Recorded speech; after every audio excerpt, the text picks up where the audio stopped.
Tienes un sueño. Es siempre igual. Es verano y te encuentras en medio de un trigal, cerca de tu ciudad natal. Hace un día precioso. Unas nubes blancas se mueven sobre ti. El trigo está listo para la cosecha. Pero el sonido, puedes oírlo todo. Un tren solitario que pasa en la lejanía, las voces de los niños de una granja cercana. Incluso el trigo parece que vibra y zumba. Todo canta al unísono. Los sonidos son como colores, brillantes y agudos, como la luz. El color del sonido. En estos inicios del siglo XXI, estamos siendo bombardeados con información durante 24 horas al día. Esta revolución de la información ha garantizado que prácticamente no haya ningún lugar al que no podamos llegar. Mucha gente percibe esos cambios como esencialmente visuales, pero nuestro entorno sonoro también está cambiando rápidamente y puede tener un impacto mayor del que pensamos.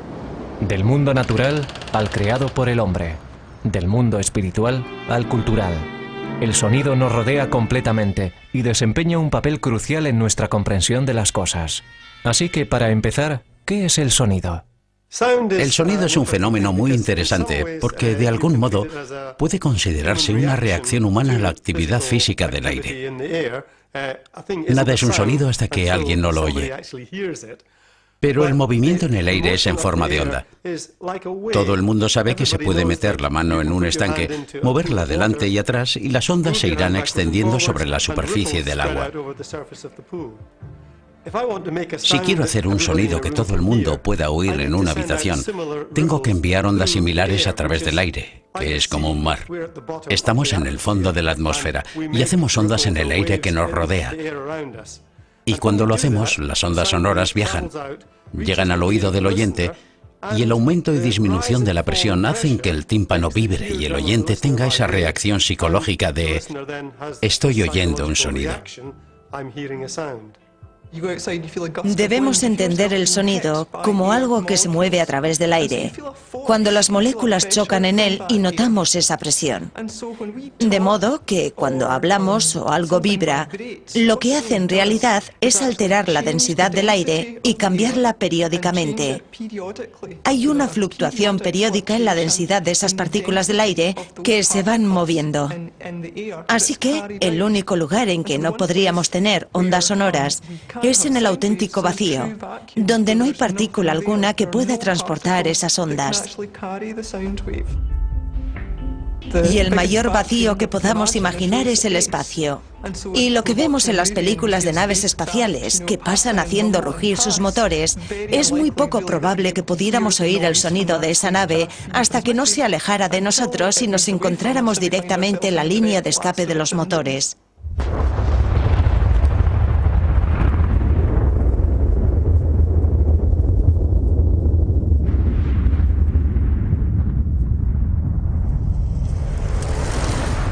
Para la mayoría de nosotros, en nuestras vidas cotidianas, el sonido se reduce a una cuestión: lo bajo o lo alto que sea. El volumen del sonido es algo difícil de medir y describir cuantitativamente, porque depende de la respuesta particular del oyente, y los oídos de las personas son muy diferentes en ese aspecto. Pero en general la amplitud de la vibración, que es a qué altura se eleva la presión y hasta dónde cae dentro de sus ciclos, es el aspecto fundamental a la hora de determinar el volumen del sonido. Este medidor de nivel de sonido mide la cantidad de energía que hay en el sonido, que está relacionada con la amplitud, y la mide en la llamada escala de presión sonora o escala de decibelios. El término decibelio procede de Alexander Graham Bell, que inventó el teléfono y que trató los problemas de audición de los sordos. Cada vez que el nivel de decibelios aumenta en 10, es que la intensidad del sonido o la energía contenida en él crece en un factor de 10. Por ejemplo, podemos medir el nivel de presión sonora de esta habitación. Cuando dejo de hablar, tenemos un nivel de presión ambiental. y baja hasta 37 decibelios, que es bastante silenciosa. Es el tipo de nivel que se espera tener en un dormitorio de noche. Sin embargo, cuando hablo, el nivel de sonido sube hasta los 80 decibelios, pues lo estoy midiendo bastante cerca de la boca. Y ese nivel es algo así como 40 decibelios más alto. Cada vez que aumenta el nivel de decibelios, la magnitud crece 10 veces. Y esto es 4 por 10, lo que significa que hay 10.000 veces más energía sonora. Si me pusiera a gritar, llegaríamos a un nivel que resultaría molesto y doloroso de alrededor de 120 o 130 decibelios. El ruido de un motor a reacción puede alcanzar los 140 decibelios, y es por eso que los técnicos de los aeropuertos deben llevar protecciones auriculares.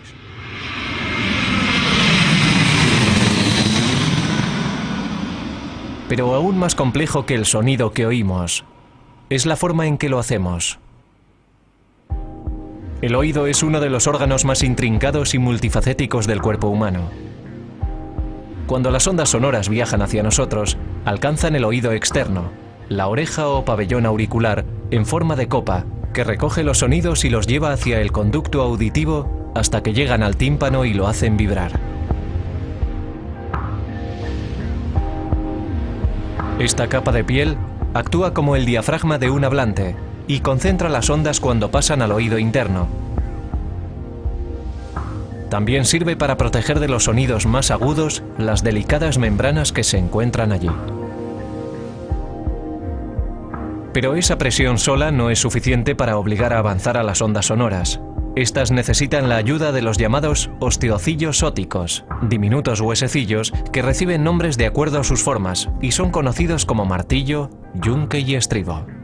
Trabajan juntos, como diminutas palancas vibradoras, poniendo en movimiento el fluido de la cóclea, una estructura en forma de caracol, no mayor que un guisante, donde las vibraciones sonoras son transformadas en impulsos eléctricos por células especializadas en forma de pelillos llamados células ciliadas.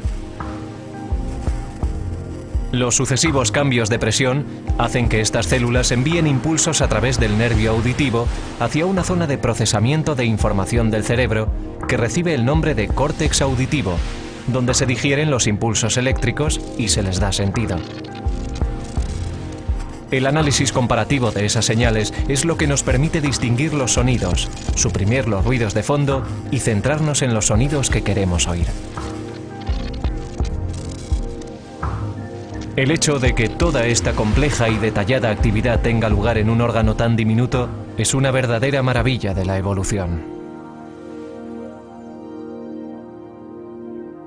La naturaleza ha construido un sistema auditivo que nos permite no solo oír, sino también reaccionar ante nuestro entorno en un grado extraordinario de precisión y sensibilidad. Y usamos el sonido para propósitos que van mucho más allá de la mera supervivencia.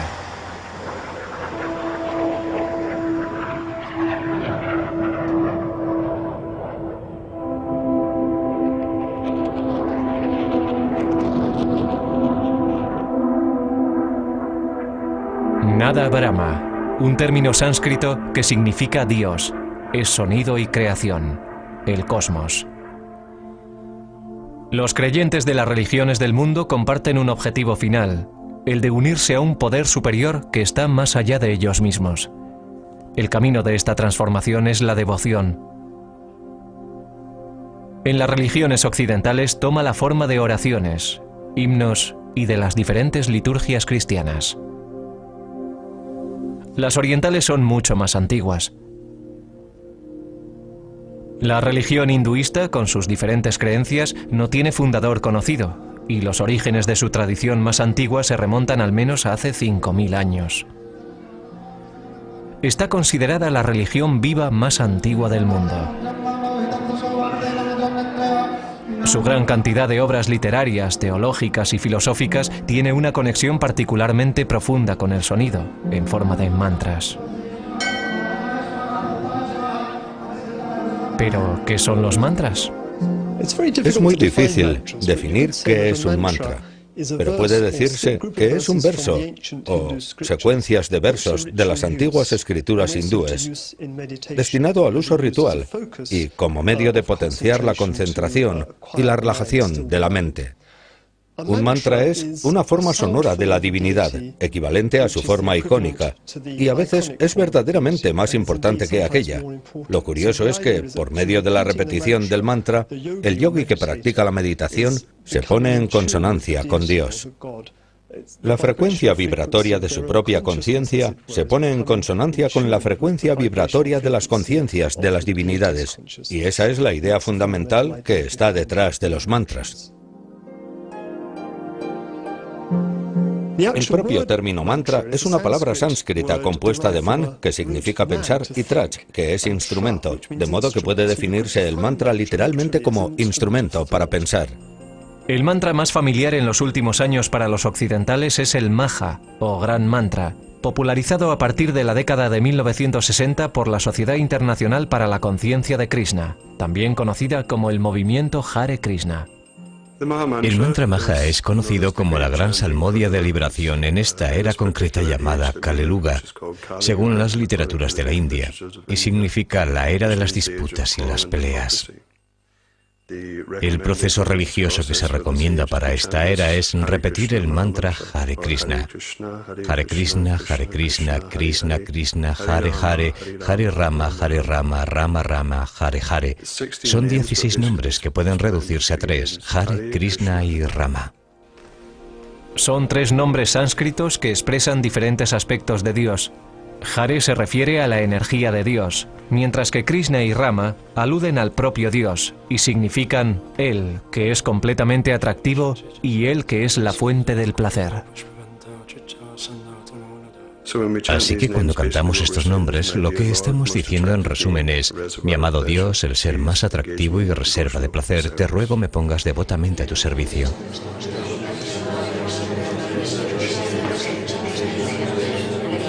Lo que experimentamos cuando salmodiamos este mantra del Hare Krishna es algo muy sutil. No esperamos experimentar ninguna transformación física. La mayoría de la gente vive estresada por el deseo de acumular riquezas materiales o no se encuentra satisfecha con su situación. Pero los guerreros de Krishna acaban muy satisfechos porque saben quiénes son y quién es Krishna y saben cuál es el proceso para estar continuamente ligado a Dios.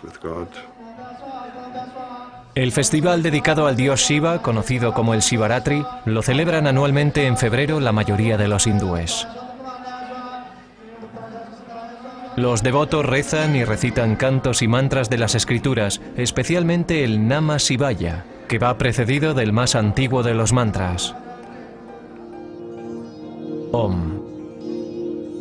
Om es el sonido del universo, que en algunos textos se divide en 3 sonidos, A, O, que simbolizan la creación y la destrucción del universo, y que también se reflejan en el cuerpo, en el sentido de que el primer sonido A proviene del fondo de la garganta y termina en los labios, de modo que el viaje del sonido desde el cuerpo hasta el mundo exterior refleja el viaje de su manifestación desde su primera fuente en la parte interna y termina contrayéndose sobre sí misma en su destrucción final. Así que el mantra Om simboliza la creación y destrucción del universo que se produce una y otra vez. Nada Brahma, el mundo es sonido. Pero, ¿por qué el sonido tiene tanta importancia en las religiones orientales? Resulta difícil decir por qué, pero ciertamente el sonido es un elemento central de la cosmología hinduista. La idea es que el universo es una jerarquía de números, una jerarquía de frecuencias vibratorias, y que el mundo material es una solidificación o coagulación de esta frecuencia vibratoria más alta. El sonido es evidentemente vibración, una forma sutil de frecuencia vibratoria de ese mundo. Al final, el significado de cualquier mantra es menos importante que el propio sonido.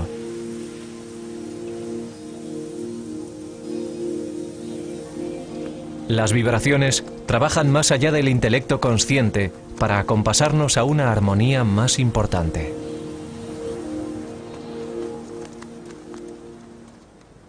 El concepto de un sonido o vibración fundamentales también existe en la tradición occidental. Amén, aleluya, hosana. Todas esas palabras son mantras, como lo son los muchos nombres de Dios en todas las religiones del mundo. Y la propia repetición de la palabra como un sonido nos lleva a algo mayor, a algo que está más allá de nosotros mismos. Pero hay otros campos, además de la religión, en los que las fuerzas sonoras nos hacen implicarnos a un nivel más profundo.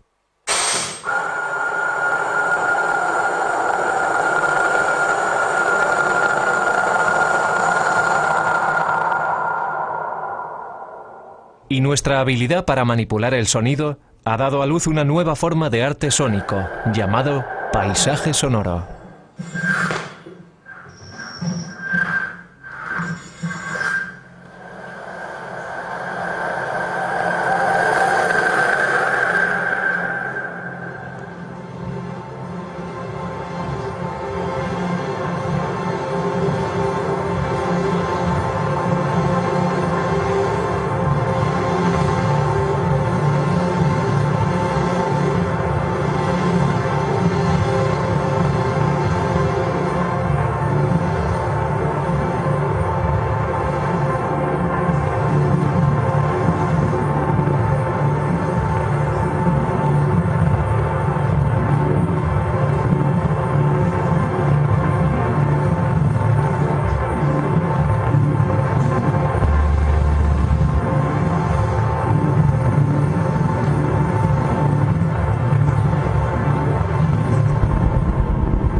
Los paisajes sonoros expresan nuestro compromiso con el entorno sonoro y tratan de la relación entre la gente y los sonidos que la rodean, que pueden ser sonidos de la naturaleza, sonidos del entorno rural o del urbano, o podrían ser los sonidos del interior de los edificios o del sistema de transporte, por ejemplo. Trata de los sonidos que encontramos en nuestra vida cotidiana. El movimiento comenzó a finales de la década de 1960 y principio del 70 en Canadá, de la mano de un compositor llamado Murray Schafer, que ideó el llamado Proyecto del Paisaje Sonoro, que pretendía abordar la idea de la polución acústica de una manera positiva, fijándose en los atributos positivos del entorno sonoro natural. En primer lugar, pretendían ampliar la conciencia de las cuestiones a las que se enfrentaban las ciudades, con el rápido aumento del ruido del tráfico y de las máquinas, y de todo el barullo característico de las ciudades, y utilizarlo para mejorar las vidas de la gente a largo plazo. Ese venía a ser su objetivo político. Y se le ocurrieron una serie de ideas y de términos que aún hoy seguimos usando, como el de los hitos o monumentos sonoros, que serían el equivalente sonoro de los puntos atractivos o monumentos de las ciudades, es decir, sonidos que definen un lugar concreto y que pueden servir para que la gente se oriente. Murray Schafer también habló de alta y baja definición en relación a los paisajes sonoros, y con alta definición se refería a un paisaje que tenía muy buena definición acústica, en el que podíamos oír muchos sonidos suaves, o en el que se podían oír sonidos lejanos, por ejemplo en el campo, donde podríamos oír el sonido del canto de un pájaro que está en un árbol cercano, al tiempo que otros sonidos más lejanos, como el de un tractor en una colina a varios kilómetros de distancia. Con paisajes sonoros de baja definición, se refería a aquellos en los que los sonidos más suaves aparecían enmascarados por otros más fuertes o más cercanos a nosotros. Por ejemplo, en la ciudad, donde tenemos un permanente ruido de fondo del tráfico, junto con el sonido de la gente que va y viene del trabajo y diferentes músicas que entran en el paisaje. Los sonidos suaves aquí desaparecen o es más difícil oírlos.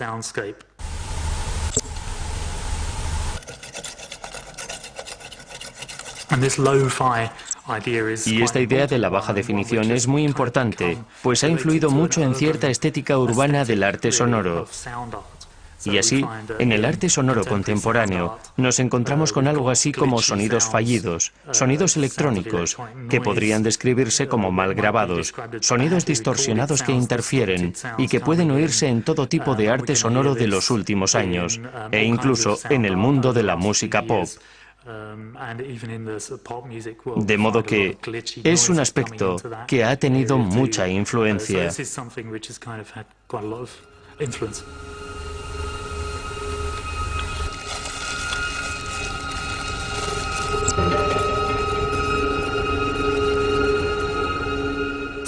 Los paisajes sonoros pueden considerarse música o también arte sonoro, y hay un debate interminable sobre si son una u otra cosa.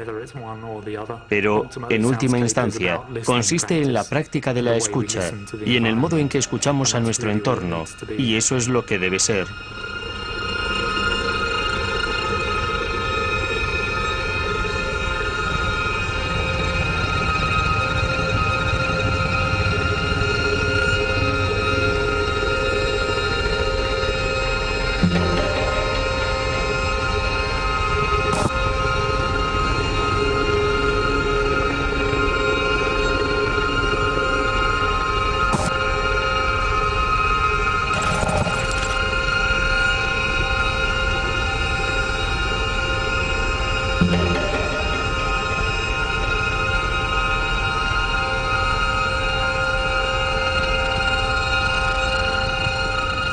En las composiciones de paisajes sonoros yo puedo arrojar cierta luz sobre nuevas cuestiones, nuevos sonidos o sonidos ocultos.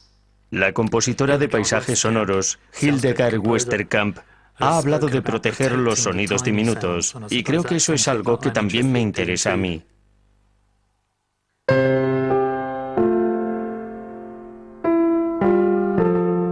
Oímos el mundo antes de nacer.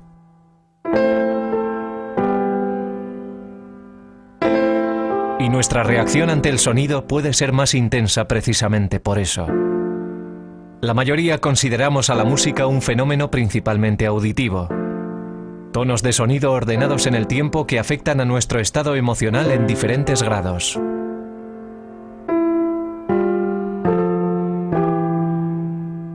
Pero una investigación desarrollada en la Universidad de Edimburgo está elaborando una teoría sobre la estrecha conexión que la música guarda con una función básica: el movimiento.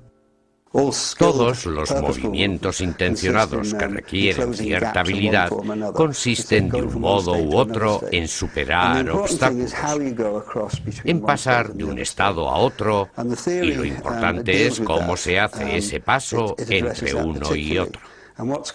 La teoría que pretende explicar esa cuestión y lo que nos dicen los experimentos es que la fuerza directora y el patrón de ese movimiento hábil es una función específica del cerebro, un patrón concreto que tiene su fórmula matemática. Somos como el Toyota Lexus del mundo animal. No somos muy buenos en nada en concreto, pero podemos hacer casi cualquier cosa. Tenemos la habilidad de mover nuestros cuerpos de cualquier manera y además también podemos aprender. Y podemos llegar a ser gimnastas o corredores de velocidad o jugadores de dardos, que son todos diferentes tipos de movimientos que requieren habilidad. No tenemos predisposición a hacer ninguno de ellos, pero podemos desarrollarnos. Y esta plasticidad del control de nuestro movimiento también significa que podemos convertir el aspecto puramente funcional del movimiento, que nos permite desplazarnos por el mundo, en algo diferente. Y podemos esculpir el sonido con la música y pintar música para crear algo artístico, jugando con ella. Así que el arte y la música son un modo de celebración del movimiento y de cómo lo controlamos.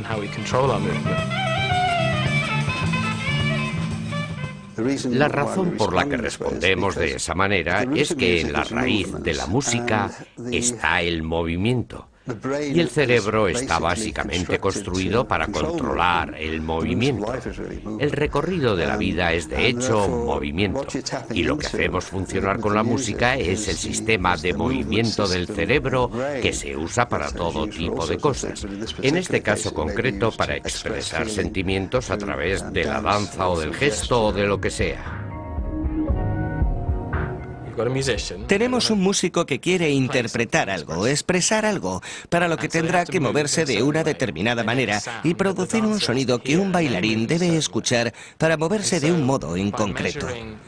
Midiendo los movimientos que hace el músico y el sonido que produce y los movimientos de los bailarines, deberíamos poder relacionar ese gesto, esa expresión, con el movimiento del sonido y cómo éste influye en el cuerpo.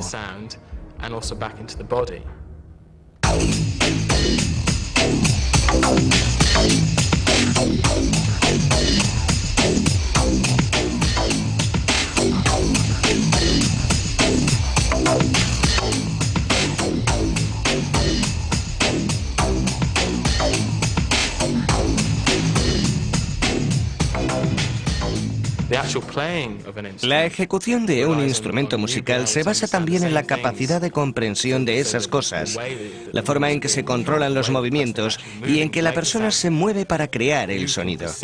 Podemos percibirlo porque nos movemos de la misma manera y tenemos un cuerpo similar, y lo entendemos como humanos al ser algo que se puede sentir. Si fuera otro tipo de música, no sería tan divertido. Cierto tipo de música es más directa, seguramente por la gente que se mueve mientras la hace. Muchos de los intérpretes de músicas más actuales, de hecho, bailan en el escenario mientras tocan. Uno puede ver cómo se mueven, cómo mueven sus cuerpos al tocar el instrumento. Mientras que hay músicas mucho más complejas en que hay que ponerse en situación, hay que tocar unas partituras que son muy complicadas y si te estuvieras moviendo de un lado a otro del local, no podrías interpretarlas. Debes permanecer quieto para hacerlo, pues hay que concentrar mucha atención y destreza en la ejecución de piezas rápidas y muy complicadas. Si te dejas llevar demasiado y empiezas a mover la cabeza como Stevie Wonder o así, te resultará más difícil tocar.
Creo que es una especie de intercambio. A veces se escriben cosas que son tan difíciles de tocar que no es posible dejarse llevar mientras tocas, pues tienes que concentrar todo el movimiento en la producción del sonido, mientras que con otras músicas la gente tiene que moverse mientras la ejecuta, y eso da mayor color al asunto, especialmente en la interpretación.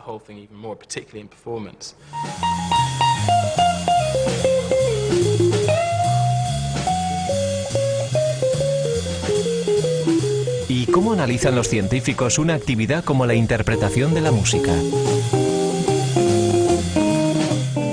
Lo que hacemos es poner unos puntos reflectantes en ciertas partes significativas del cuerpo.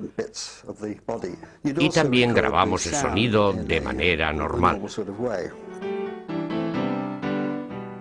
Los puntos reflectantes se ven por medio de un sistema especial que esencialmente analiza las posiciones tridimensionales de esos puntos y traslada esas tres posiciones al ordenador, cosa que hace muy rápidamente, como 500 veces por segundo. Y eso nos permite analizar de manera informática la forma exacta del movimiento. Lo analizamos para ver si ese patrón aparece en el sonido y si ese patrón concreto es el mismo en ambos, en el movimiento y en el sonido. Y hallamos que efectivamente lo es.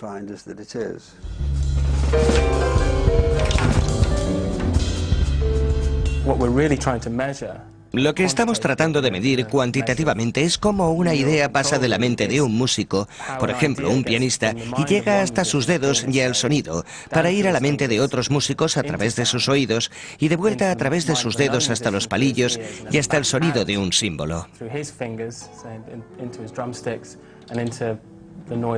Suena bastante abstracto, pero es fácil, como oyente individual, oír un motivo o un gesto en alguna parte de la ejecución y relacionar ese mismo patrón con el símbolo apropiado del teclado o de la batería. Hay cosas perfectamente reconocibles y sonidos claramente diferenciados.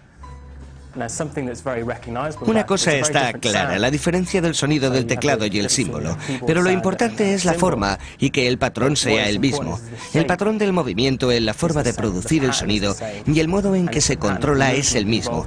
Y aquí estamos hablando de medir directamente la expresión o los aspectos gestuales de la ejecución, que es algo que nunca se ha medido antes de manera cuantitativa. Así puedes concretarlo y decir que así es como se produce.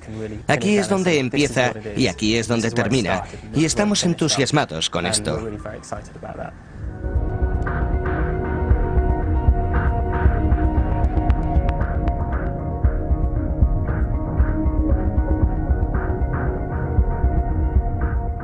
La razón para interpretar música es hacer música y punto. Si puedes vivir de ello, genial, y eso es una realidad muy difícil de conseguir. Pero la razón de que la mayoría de los niños hagan música, la razón de que un niño de 3 años coja una pandereta y comience a aporrearla es producir un sonido, cosa que es gratificante por muchas razones, ya que es la celebración de esta habilidad de hacer cosas y hacer ruido. Anch'io vorrei andare al cinema. Ma tu non ci andresti mai, perché non ci capisci niente proprio. Ha parlato Archimede pitagorico. E noi che ci andiamo a fare? Guardate che al cinema ci possono andare tutti, anche se non ci vedi. E Kiffy lo capisci lo stesso, perché ci sono i suoni e le parole.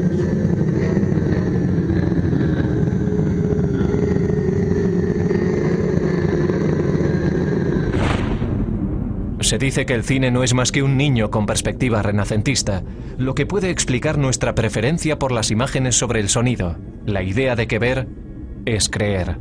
Pero si lo que vemos reproduce una imagen del mundo, lo que oímos y experimentamos con nuestros otros sentidos es el mundo. Además, las películas tuvieron acompañamiento sonoro desde el principio, y todos sus avances tecnológicos pueden asociarse al deseo de oír a la gente hablar. Hey. Hello. La historia del sonido en el cine es fascinante y es también terriblemente caótica. No ha sido una evolución fácil que nos ha traído a un punto en que el sonido imita a la realidad, pero exagerándola. En realidad es bastante más complicada que eso. La gente suele pensar que el cine es sobre todo visual, y efectivamente lo es. El sonido es igualmente importante, porque sin él, sin el diálogo, ¿en qué se queda? no tendríamos película. La manipulación del sonido en el cine moderno se llama diseño de sonido. El diseño de sonido abarca prácticamente todos los aspectos sonoros, desde la música hasta el más diminuto pitido de la pantalla de un móvil o algo así. Tenemos toda una gama de sonidos que van desde el ruidito más insignificante hasta la gran estructura de la banda sonora general de la película.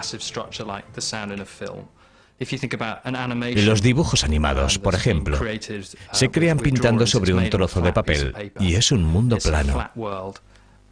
Pero en cuanto se le añade el sonido, conseguimos darle profundidad y peso. De repente, ese objeto con poco sentido adquiere un cierto significado.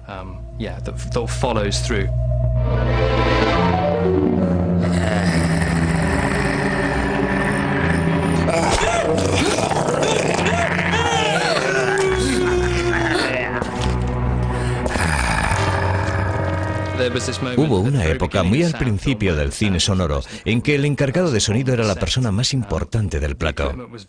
El equipo era muy voluminoso y pesado, además de terriblemente caro, y una vez que se ponía a grabar algo no se podía parar. Así que toda la filmación del musical en Hollywood se basaba en el sonido. Si algo funcionaba mal en la máquina del sonido, toda aquella gente, la orquesta que tocaba allí en directo, los bailarines y los cantantes tenían que parar. Había que poner un cartucho nuevo o lo que fuera y volver a empezar. Hoy hay muchas ocasiones en las que tomar el sonido in situ puede ser peligroso, pues es difícil grabar algo de calidad aceptable en directo. Pero ahora muchas de esas cosas se arreglan o se hacen en el proceso de postproducción. Alrededor del 95% del sonido de una película se crea en postproducción, así que el sonido real no se graba in situ. La razón de recrear el sonido es, aparte de los problemas técnicos que puede haber en directo, el propio proceso creativo, el hecho de que estamos creando el ambiente y la tensión necesarias. El sonido puede dar vida a un personaje y hacernos entender lo que está pasando por su cabeza. O puede aclarar o hacer ver a la audiencia lo que las cosas de su entorno provocan en el personaje. En una película de terror, por ejemplo, el personaje está sentado ahí y el director se centra en sus ojos. La persona está aterrorizada, pero los espectadores no saben qué es lo que le asusta. De modo que, si nos centramos en la parte externa de su cabeza, en una clásica película de terror, pensaríamos que hay algo feo, verdaderamente terrorífico, que viene a matar a esa persona, o a comérsela, o a hacerle algo malo. Y nosotros podemos crear ese sentimiento por medio de la música y de los efectos de sonido. También lo podemos conseguir por medio de la respiración o por algún otro elemento, como un animal que se dirige hacia el personaje. Internamente se puede provocar un sentimiento muy del estilo de Hitchcock, trabajando con las tensiones y con lo que pueda estar pensando la otra persona. La película Chantaje o La chica de Londres de Hitchcock se empezó a filmar como película muda, pero el cine sonoro cobró tanta fuerza durante la producción que no tuvieron más remedio que cambiarla. En esta película, una joven es seducida por el hombre equivocado, que trata de desviarla de su ordenada vida. El hombre la lleva a su habitación y trata de violarla. Vemos cómo la mano de la chica se agarra a las cortinas y consigue coger un cuchillo con el que lo apuñala. A la mañana siguiente, ella está en la tienda de sus padres, desayunando, y se ve claramente que está traumatizada. Y hay una mujer con una voz molesta y chirriante, algo claramente intencionado.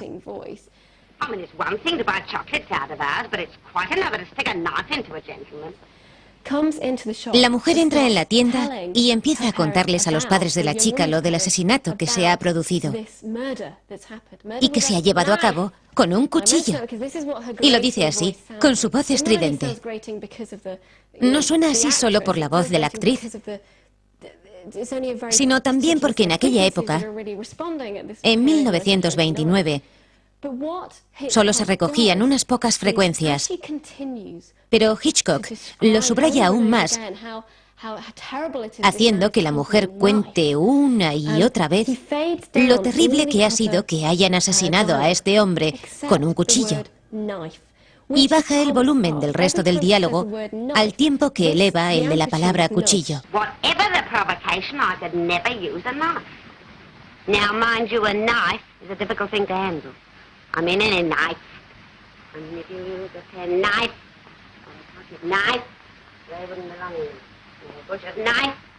Vamos viendo cómo la cámara se centra en la mujer, que tiene delante un cuchillo para cortar el pan del desayuno. Y cada vez que oye la palabra cuchillo, y por supuesto nosotros también la oímos perfectamente porque se ha elevado su volumen, ella pega un respingo y se va asustando cada vez más a medida que oye repetir la palabra, hasta que acaba soltando el cuchillo. Es un ejemplo muy creativo del uso subjetivo del sonido muy temprano, cuando todavía era el segundo o tercer año en que se utilizaba.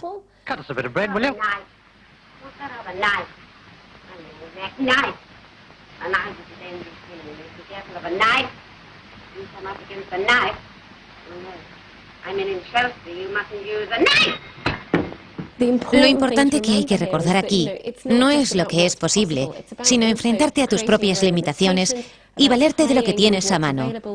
Pues como Randy Thumb dice, los sonidos reales son verdaderamente complejos. En manos de un auténtico diseñador de sonido, el sonido puede llevarte a otro lugar, puede inducir ese estado de meditación. El sonido te ayuda a estar allí, te lleva a ese otro lugar y te ayuda también a superar tu incredulidad.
El documentalista y grabador de sonidos Chris Watson es conocido por haber trabajado con David Attenborough y se ha especializado en la grabación de sonidos de animales, hábitats y atmósferas de todo el planeta.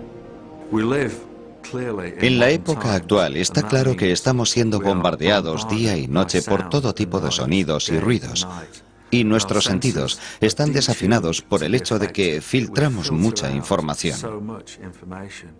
Simplemente para concentrarnos en lo que estemos haciendo en ese momento y para evitar distracciones, ya que nos bombardean con ruidos de tubos de escape, anuncios comerciales, estruendo de aviones, tráfico, conversaciones, teléfonos móviles, ordenadores, de modo que lo oímos todo, pero rara vez tenemos la oportunidad de pararnos a escuchar alguna cosa concreta. Si lo haces, tomas mayor conciencia de tu entorno sonoro general y hasta qué punto está contaminado con ruido. Y en cierto modo, eso es lo que me llevó a un montón de lugares lejanos. Un hábitat como el de esta playa es un lugar perfecto porque hay toda una gama de sonidos y de frecuencias diferentes dinámicamente relacionados y condensados en un espacio relativamente pequeño, en unos 200 metros desde el principio de la playa hasta la orilla y que continúa dentro del mar. Esta es una de las cosas que me entusiasman de las grabaciones. El venir a lugares como este y obtener sonidos individuales desde una perspectiva muy cercana, pero también conseguir los paisajes sonoros de un entorno sónico determinado.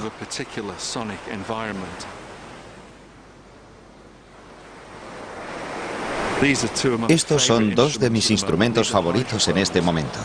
Son hidrófonos, es decir, micrófonos subacuáticos, pero también funcionan en el sustrato, o sea que permiten grabar las vibraciones transmitidas desde el mar a través de la arena y recogerlas en estos instrumentos. Pero también funcionan fantásticamente bajo el agua, y podemos oír toda esta sorprendente cantidad de sonidos procedentes del movimiento del agua y del flujo de las mareas, y el sonido del agua del mar a través de la arena y los guijarros. Es un entorno verdaderamente precioso, hostil para nosotros y muy gratificante desde el punto de vista sonoro.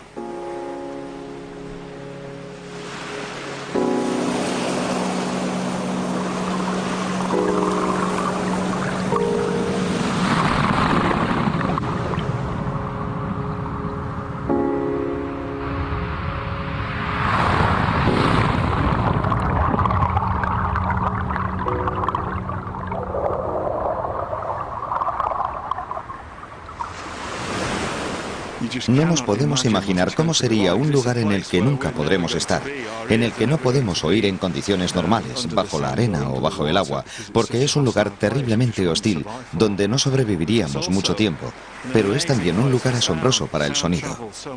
El sonido viaja mucho más eficaz y rápidamente bajo el agua marina y de una forma muy diferente en el substrato, que en este caso es la arena. Produce vibraciones preciosas y puedo oír las bolsas de aire que explotan y burbujean cerca de los hidrófonos. Es fantástico. Nunca había oído esto.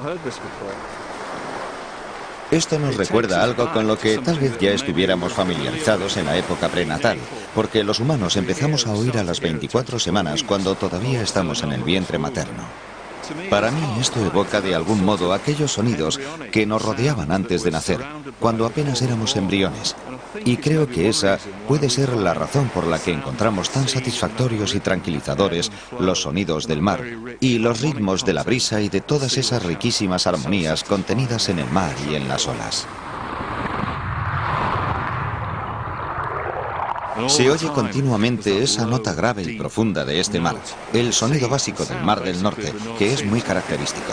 Cada mar y cada océano tiene su sello y sonido propios. Es una de las cosas que he aprendido tras haber estado en diferentes lugares grabando en distintas partes del mundo.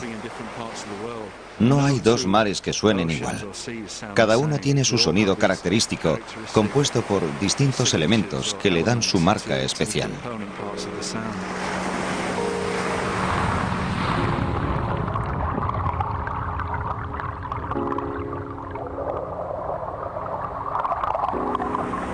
Asombroso.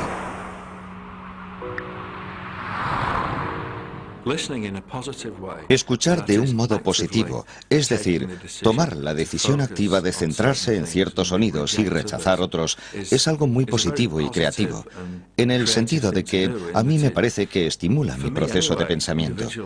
Me hace pensar tal vez de manera más lateral sobre la solución de problemas o cómo puedo obtener rendimientos creativos de algo. Me hace pensar de una manera diferente.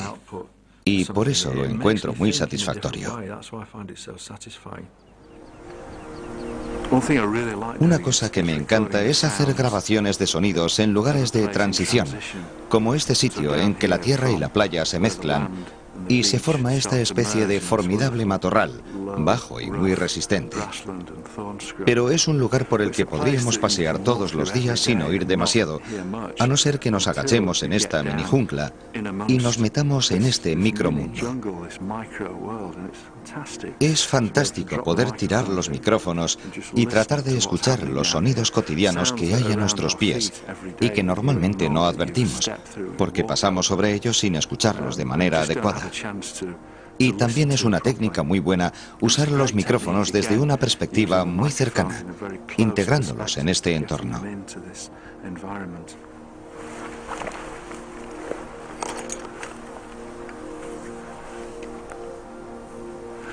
La otra cosa importante que he descubierto es la ventaja del uso de dos micrófonos, utilizados como dos canales de estéreo, porque eso nos permite empezar a oír con ese sentido de espacio.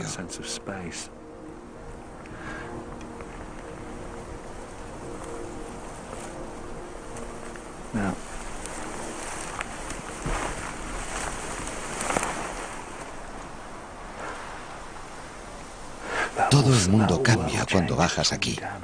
¿Podéis oír esta especie de remolino? Esa nota de alta frecuencia es la brisa cuando alcanza los tallos de esta hierba alta y el murmullo de las hojas de espino. Creo que este lugar tiene su propia voz y a veces puedo percibir el canto de los saltamontes. Al invadir este pequeño espacio con los micrófonos y escuchar cómo se revuelven muchas cosas a su alrededor, hay que sentarse cómodamente y esperar a que las cosas se asienten después de haber provocado esa distorsión inicial. Merece la pena. Y es un momento creativo muy valioso, porque nos permite pararnos a escuchar ese F-16 que vuela a 6.000 metros de altura.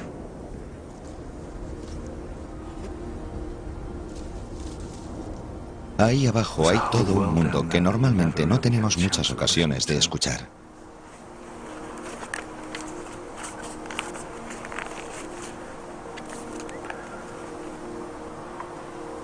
Siempre he pensado que un sonido verdaderamente hermoso tiene calidad musical y suena como música en mis oídos. Hay un pequeño gemido, un sonido casi vocal, que produce el viento al pasar entre la maleza y que genera una especie de acorde. El problema es que a mí me resulta muy difícil apagar ese sonido y desconectar mis oídos, de modo que acabo frustrado en algunos lugares en los que tengo información en conflicto o un entorno sonoro muy malo.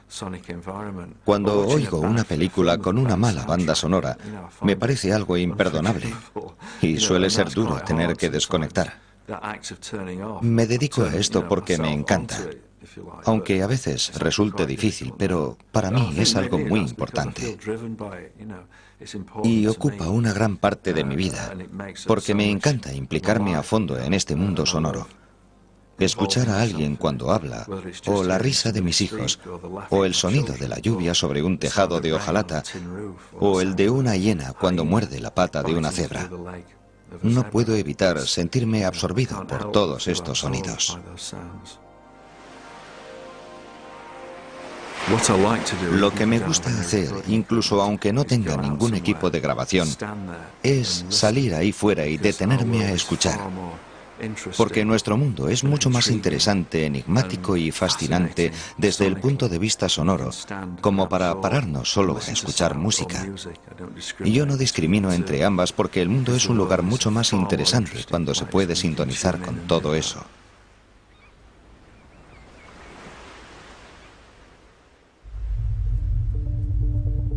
El fenómeno del sonido es un fenómeno de inmersión, y esta perturbación de energía mecánica que se mueve a través de la materia en forma de ondas nos afecta como ninguna otra.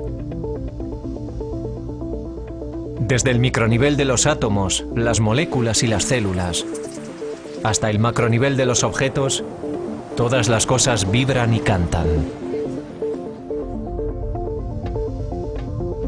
Cuando están muy cerca, las partículas que laten a diferentes velocidades se acompasarán y vibrarán al unísono, pasando a moverse al mismo ritmo.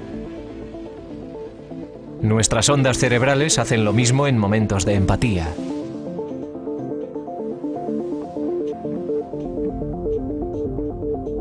Pero nosotros experimentamos el sonido más que en el nivel meramente científico. El sonido es también espiritual. En las ceremonias religiosas nos aúna a todos, elevándonos y permitiendo que nos centremos en lo trascendental a través de himnos y oraciones. Completa nuestra comprensión de lo que vemos y en la forma de música, tal vez la forma más elevada de todas, el sonido puede suscitar casi cualquier estado emocional. Nos conmueve como el mismo movimiento.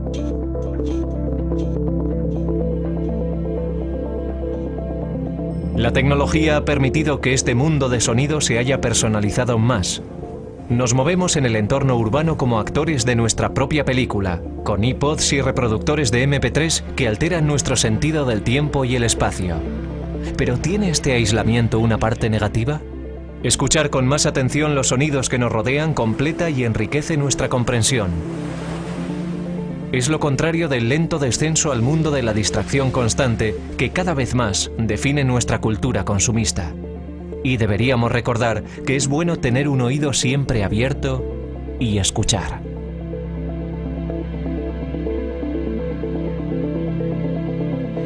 Mi sonido favorito es el de la respiración de mis hijos cuando duermen. Mi sonido favorito será seguramente el del mar. Cuando veo algún concierto y la banda sale al escenario, el de la ovación del principio. Hace poco que he oído mi sonido favorito, y fue el de los hinchas cantando el Sunshine on Leith cuando el Hibernian ganó la Copa. El sonido que menos me gusta es el de un motor al arrancar. No me gusta nada. Me da hasta miedo.